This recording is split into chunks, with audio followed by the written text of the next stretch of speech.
আমি বলে দিলাম, তোমার মা তুমি সামলাবে, আমি কিন্তু দেখতে পারবো না। বাথরুমটা কত নোংরা করে দিয়ে এসেছে দেখো, আমার দেখেই কেমন গা গোলাচ্ছে।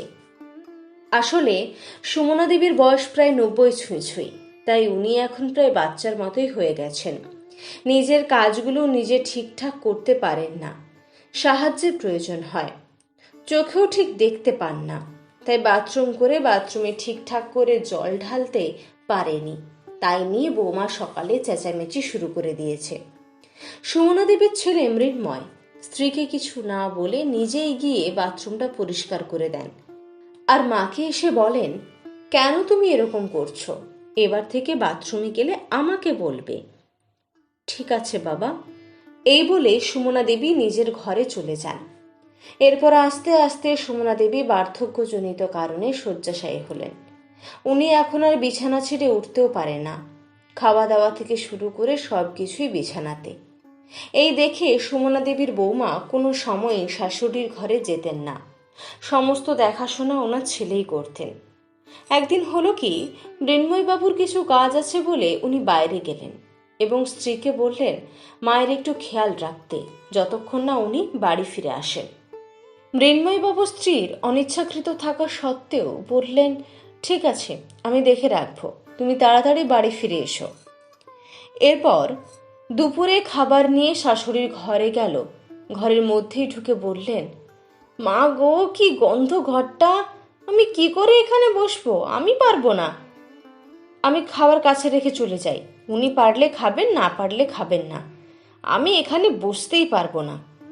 এই বলে খাবারটা রেখে চলে যান। আর তখন সুমনা দেবী ঘুমোচ্ছিলেন, তাই বৌমা যে ঘরে এসেছিল বুঝতে পারলেন না। কিছুক্ষণ পর সুমনা দেবী ওনার ছেলেকে ডাকতে থাকেন, খোকা, আমাকে একটু জল দিবি, আমার গলাটা শুকিয়ে গেছে, খোকা, খোকা। কোনো উত্তর আসে না। তখন সুমনা দেবী বৌমাকে ডাক দিতে থাকেন, বৌমা, আমাকে একটু জল দেবে, গলাটা শুকিয়ে যাচ্ছে, খুব জল তৃষ্ণা পেয়েছে, বৌমা, বৌমা। উনি ডাকতে ডাকতে ক্লান্ত হয়ে গেলেন। এরপর মৃন্ময়বাবু বাড়ি এসে মায়ের ঘরে গিয়ে দেখেন মায়ের খাবারটা তখনও পড়ে আছে, আর মা ইশারা করে বলছেন একটু জল খাবেন বলে। মৃন্ময়বাবুর খুব তাড়াতাড়ি করে মাকে জল খাওয়ালেন।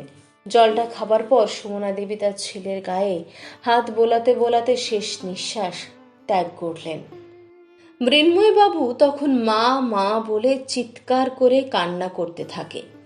মৃন্ময়বাবু স্ত্রী কান্নার আওয়াজ শুনে দৌড়ে শাশুড়ির ঘরে গেলেন।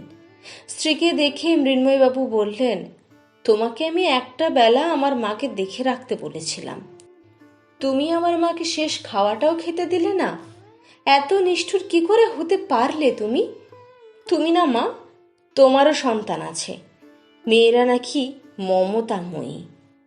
আজ তুমি যে ব্যবহারটা আমার মায়ের সঙ্গে করলে, ভগবান না করুক তোমার সন্তানও যদি তোমার সঙ্গে এরকম ব্যবহারটা করে, তখন বুঝবে কেমন লাগে। কলমে সুষমা বাগপ্রধান।